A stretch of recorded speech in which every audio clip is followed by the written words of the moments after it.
Olá pessoal, tudo bem com vocês? Eu espero que todos estejam muito bem. Vamos dar então continuidade à nossa disciplina de Química Orgânica, relembrando hoje alguns conceitos sobre ácido e base, tratando aí principalmente as diferenças entre pH e pKa, correto? Principalmente aqui o pKa, que é uma grandeza muito importante para nós em Química Orgânica. As leituras complementares que eu deixo para vocês é capítulo 1 do livro da Paula Bruce, páginas 40 a 49, capítulo 1 do livro do Francis Carey, páginas 63 a 76, e uma leitura um pouquinho mais profunda, um pouquinho mais avançada, do Carey, Organic Chemistry, capítulo 8, páginas 163 a 181. Bom, a gente parte a nossa discussão relembrando da definição de Bronsted para um ácido e para uma base. Para Bronsted, um ácido é uma espécie que tem a tendência de perder um próton, tá? Se você não se lembra, um próton é um hidrogênio carregado positivamente, certo? Ácido é uma espécie que tem a tendência de perder um próton. Por outro lado, uma base é uma espécie que tem a tendência de ganhar um próton. Então, uma base, por exemplo, geralmente é uma espécie carregada negativamente que vai abstrair um próton do meio reacional, né, do meio da solução aquosa ou de uma molécula para formar, então, BH, a espécie básica protonada. Correto?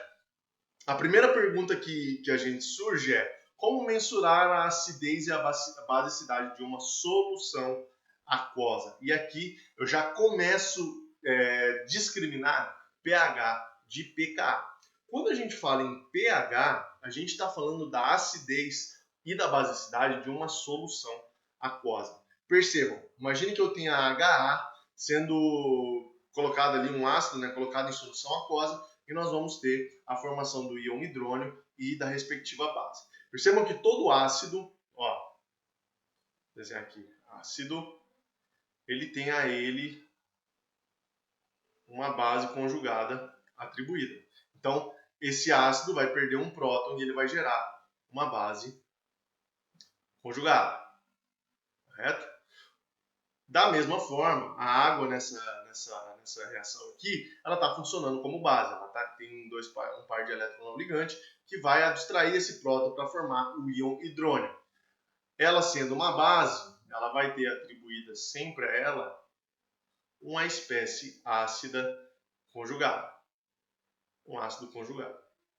Esse ácido conjugado nas reações ácido e base vai ser o hidrônio, correto? Que é a concentração dele que nós utilizamos para calcular o pH, que é o potencial hidrogênio iônico, é o quanto de mensura o quanto de hidrogênio iônico, né, na forma de um próton, eu tenho na solução. É calculado através do menos log da concentração de hidrônio no meio reacional, a concentração desse ácido conjugado, que é o ácido conjugado da água atuando como uma base, correto? Todos já sabem, a escala de pH ela vai de 0 até 14, e à medida que eu adiciono ácido na solução, que eu aumento a concentração de íon hidrônio, eu diminuo o pH. Então eu vou caminhando em direção a 0. À medida que eu aumento a concentração de íons hidroxila, eu vou caminhando em direção a 14, que é o maior nível de alcalinidade que eu tenho numa escala de pH. O que vocês não podem esquecer desse slide aqui, pessoal? pH é a concentração de ácido de hidrônio, né, de ácido na forma de hidrônio em uma solução aquosa. Isso que mede a escala pH, correto? Agora imagine que eu queira mensurar a acidez e a basicidade de uma molécula orgânica. Como é que eu faço isso?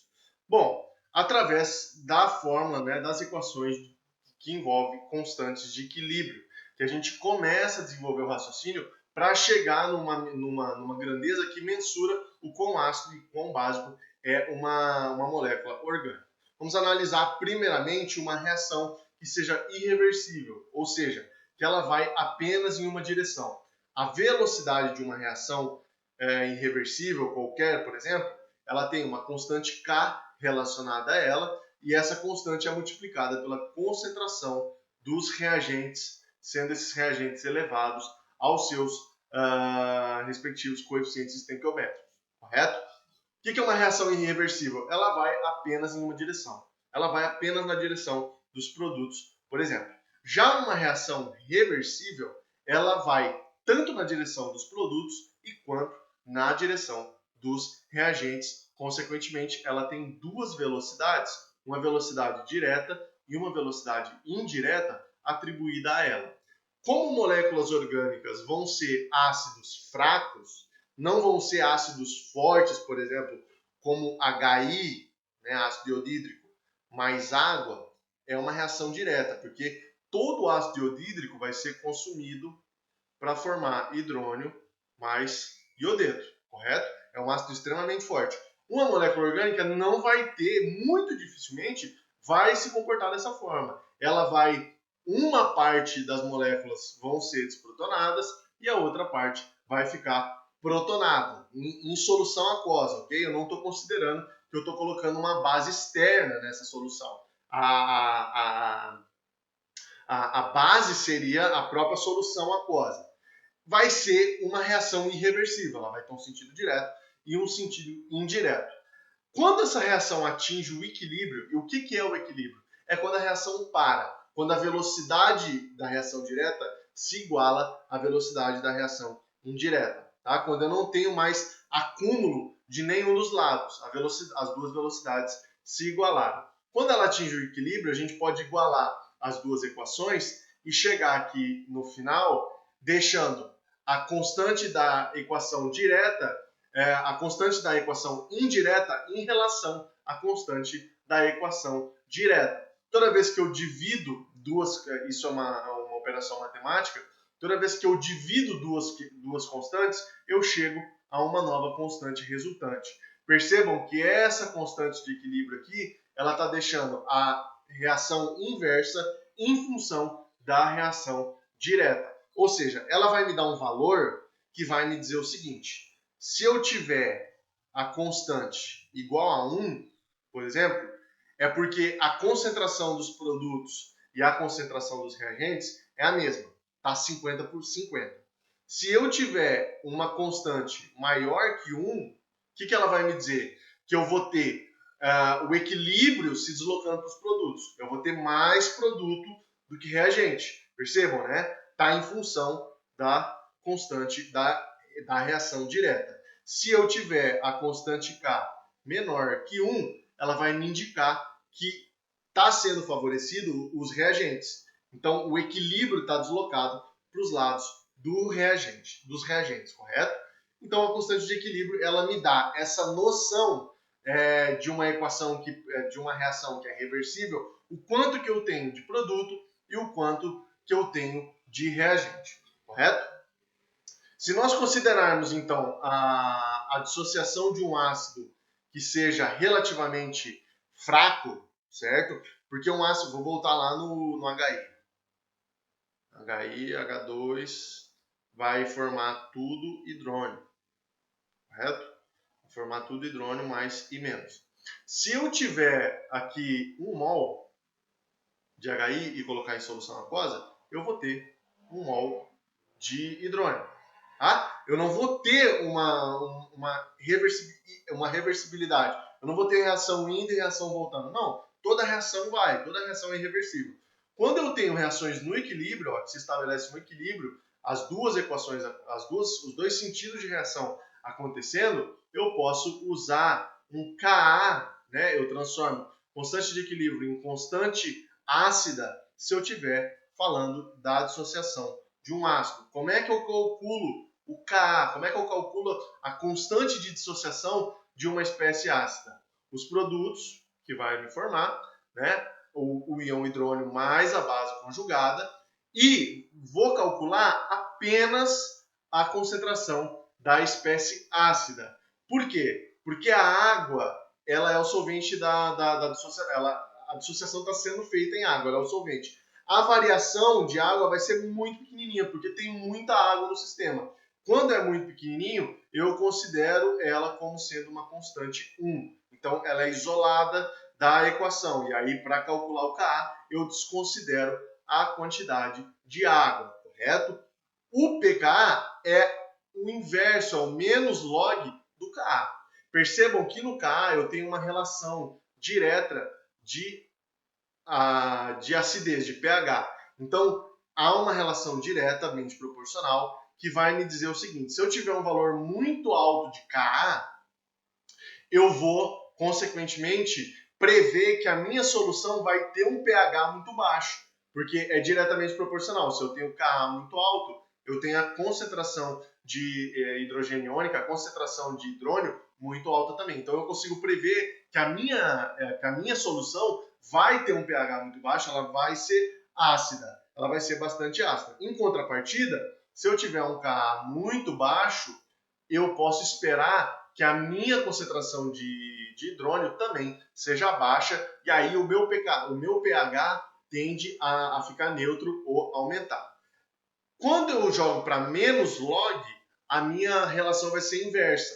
Quanto maior o Ka, menor o pKa. Se eu tenho um valor de Ka muito grande, isso está ligando com uma acidez bastante grande também de uma solução. Então eu tenho um Ka de uma molécula muito grande, se eu jogar aquela molécula em solução, vai gerar um pH bem baixo, uma acidez muito grande. Só que quando eu pego esse Ka e jogo ele para pKa, eu estou fazendo uma relação inversamente proporcional. Percebam, ácido clorídrico é um ácido bastante forte. Ó, o equilíbrio dele é basicamente uma reação direta.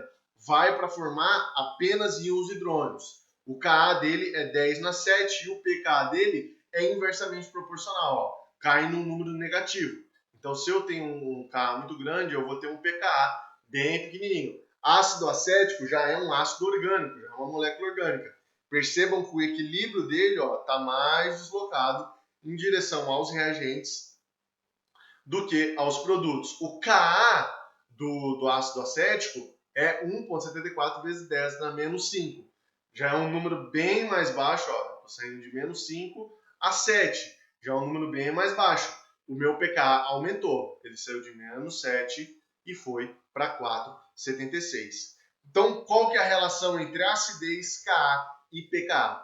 Quanto mais ácido, exatamente o que está escrito aqui, ó. Quanto mais ácido, maior vai ser o Ka e menor vai ser o pKa. Quanto menor o valor de pKa, mais ácido a molécula é. O pKa do ácido iodídrico, por exemplo, eu acho que é em torno de -10. É bastante ácido. O pKa da água, H2O, é aproximadamente 16. A água não é uma substância, ela não perde esse hidrogênio para formar íons hidroxila tão facilmente. A importância da espécie resultante, né, do ácido e a base conjugada no valor do pKa. Percebam, quanto mais forte um ácido, mais fraca é a sua base conjugada. Quando eu estou falando de fraca, eu estou falando de estabilidade. Então, se eu tiro um próton de um ácido, eu vou levar a formação de uma base conjugada, eu preciso que essa base conjugada seja estável, seja fraca o suficiente e estável. Por quê? Porque senão ela pode pegar um próton de novo e voltar para a forma do ácido. Eu não quero que ela volte para a forma do ácido. Eu quero que ela fique naquela forma. Então, para um ácido ser forte, para ele liberar, lembra, né? Um ácido é uma espécie que perde um elétron. Ele é forte quando ele perde que perde um próton. Ele é forte quando ele perde aquele próton facilmente. Então, para ele perder aquele próton facilmente, ele tem que formar uma base conjugada que seja estável, seja fraca, que não reaja novamente. Da base, o mesmo princípio verdadeiro. Quanto mais forte uma base, mais fraco será o ácido conjugado. Lembra que eu falei para vocês que o pKa da água, né, é em torno de 16. O íon hidroxila é muito forte. Vocês lembram, né? O íon hidroxila é bastante forte. Se ele vê um próton, ele pega aquele próton. Por quê? Porque ele forma água. A água é estável. A água não libera aquele próton facilmente. Ela prefere ficar com aquele próton. Por isso que o íon hidroxila é uma base muito forte, correto? Existem 3 fatores que vão determinar, que vão falar muito com a acidez e com a basicidade e vai nos ajudar a prever se aquela molécula orgânica ela vai tender a ser um ácido forte ou um ácido fraco, uma base forte e uma base fraca, que são eletronegatividade, força de ligação e deslocalização de elétrons, que é o efeito de ressonância. Nós vamos falar um pouquinho mais a fundo disso à frente, não precisa se preocupar, tá? A gente só vai dar uma pincelada aqui. O primeiro fator que vai afetar diretamente a acidez é a eletronegatividade. Carga negativa sobre átomos eletronegativos, tá? Sobre átomos que preferem, que gostam de receber elétrons, é mais estável. Esse exemplo aqui, se a gente analisa o segundo período da tabela periódica, saindo do carbono até o flúor, fica muito claro essa relação para nós. Lembra-se que a eletronegatividade aumenta no sentido da esquerda para a direita. Então, o flúor é o átomo mais eletronegativo da tabela periódica.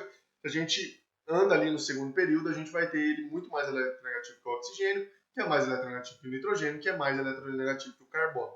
O efeito que isso causa na acidez é o seguinte: se nós tivermos o metano e considerar que o metano está perdendo um próton para formar esse carbânio, nós temos que o pKa do metano é por volta de 48. Passando para o nitrogênio, a amônia perdendo um próton para formar o íon amideto, o pKa cai de 48 para 33. Percebam que já é bem mais ácido, porque o nitrogênio é mais eletronegativo que o carbono. Ele estabiliza melhor a carga negativa. Quando a gente passa da amônia para a água, então imagine a água perdendo um próton para formar o íon hidroxila, cai de 33 para 16 o pKa. Percebam que já é bem mais ácido. Por quê? O oxigênio estabiliza melhor essa carga negativa aqui do que o nitrogênio, porque ele é mais eletronegativo.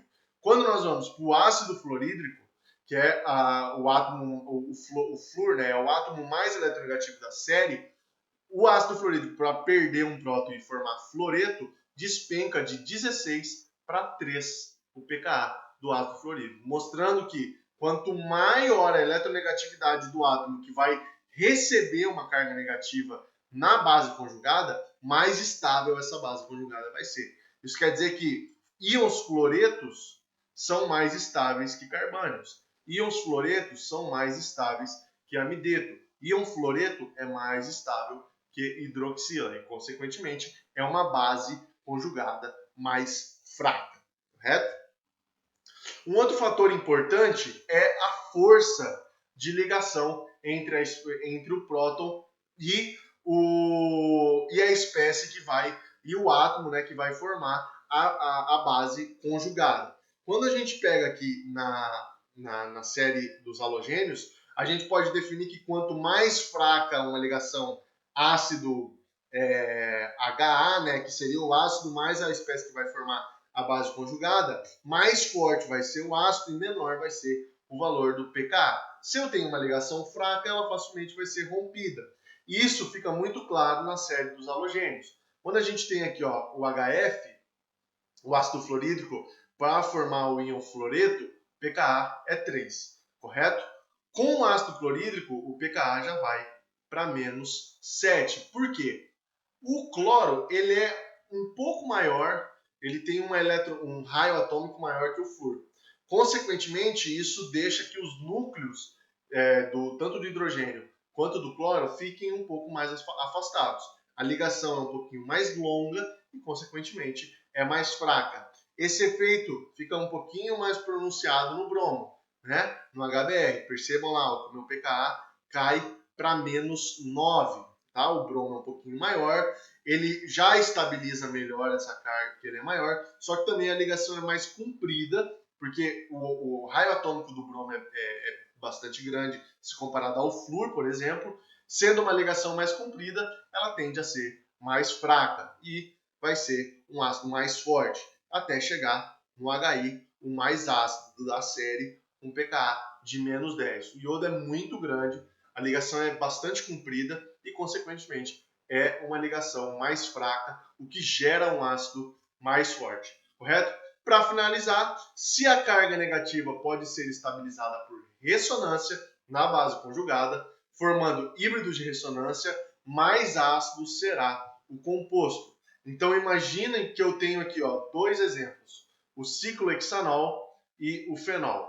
O pKa do ciclohexanol é 16. Percebam que no fenol eu tenho um pKa de 10. Cai consideravelmente esse meu valor de pKa. Mas percebam que se uma base vem e desprotona aqui o ciclohexanol, a carga negativa fica sob o átomo de oxigênio.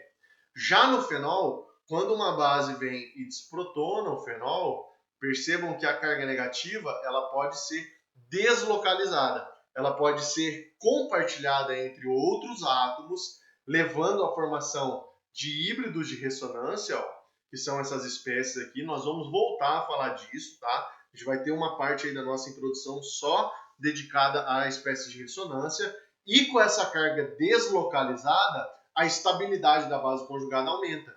Ela fica mais estável. Ela fica uma base conjugada mais fraca. E, consequentemente, o ácido fica mais forte. E esse valor de pKa nos mostra, evidentemente, isso. Outro exemplo interessante é o etóxido e o acetato. Percebam que no etóxido eu tenho uma metila e aqui 2 hidrogênios. No acetato eu tenho a mesma coisa, só que aqui eu tenho uma carbonila. E nessa carbonila, essa carga negativa aqui, ó, no etóxido, ela não pode ser compartilhada, ela não pode ser deslocalizada. No acetato, ela pode. Ela pode ir para o outro oxigênio, voltar do outro oxigênio, e ela fica sendo compartilhada por esses 2 átomos de oxigênio que são eletronegativos. Olha o que acontece com o pH, ele despenca. No etanol, ele é aproximadamente 16. Já aqui no ácido acético, ele é 5, né? Cai aí 11 pontos, né? Um valor numérico de 11 unidades no pKa, mostrando que a acidez dessa molécula aumenta muito, justamente porque na base conjugada eu tenho um sistema em ressonância que pode estabilizar melhor a minha carga. Correto, pessoal? Essa foi a nossa aula de hoje. A gente vai tratar isso um pouco nas listas de exercícios. Eu vou colocar alguns exercícios para a gente relacionar qual pKa é maior, qual pKa é menor, porque principalmente aqui nesses 3 fatores que afetam a força de um ácido, tá? E a gente vai jogando isso melhor, vai entendendo isso melhor nas listas de exercícios, tirando dúvidas e assim por diante. Correto? Tenham um bom dia, nos vemos na próxima aula. Um abração a todos.